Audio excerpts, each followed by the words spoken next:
We Americans are aware of what's happening in Cambodia and South Vietnam because this country has a big stake there. But Bangladesh is a different case. There is no major American involvement or commitment there, nothing which approaches the needs of that young, impoverished nation. And so the memory of what happened there may already be growing dim in many of us. But what did happen there will never be forgotten by the people of Bangladesh, especially the women. It was in villages like this that the Bengali liberation struggle caught fire. And it was in villages like this that the Pakistan Army took its revenge. The villagers still speak of it, the men telling their stories of fighting, the children telling their stories of running and hiding. It is the women who are silent, women like Saira. She is 16 years old, a widow, and pregnant with the child of a Pakistani soldier. Like thousands of women throughout Bangladesh, she is carrying a child she does not want. She says that her husband was in the Mukti Bahini. He was a commander of the force, in the village. And this army people were looking for him, and they had broken into her house to take him away, actually. And when they were dragging him out of the house, she started screaming and protesting and crying, trying to hold back her husband. And one of them turned back and raped her in front of her husband, who was forced to sit and watch with guns pointed at him.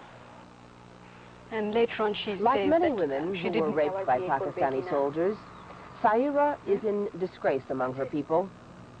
Her parents take care of her, but they are certain that no man will ever marry her. Since January, many of the women ravaged by the Pakistani troops have been living in this house. They're being cared for by a government-sponsored women's rehabilitation group. Almost all of the women here are pregnant.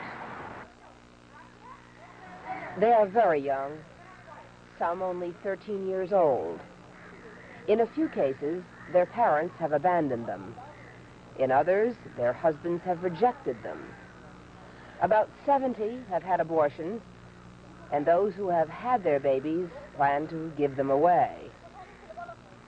Most of the girls here were held prisoner by the Pakistani troops in the army barracks.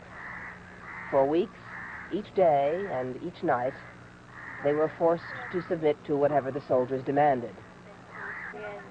This is Rushanara, 14 years old and 7 months pregnant.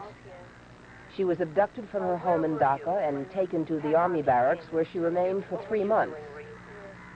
She says there were nights when as many as 30 soldiers forced themselves on her. Sheikh Mujibur Rahman has said that these women are heroines. But politics, the war, and even the liberation are not really the concerns of these women.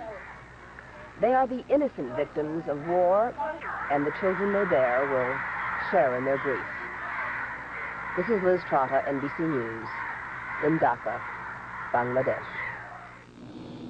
Many of the soldiers who attacked those women are among the 100,000 Pakistani prisoners of war held by India. India has offered Pakistan what it calls unconditional talks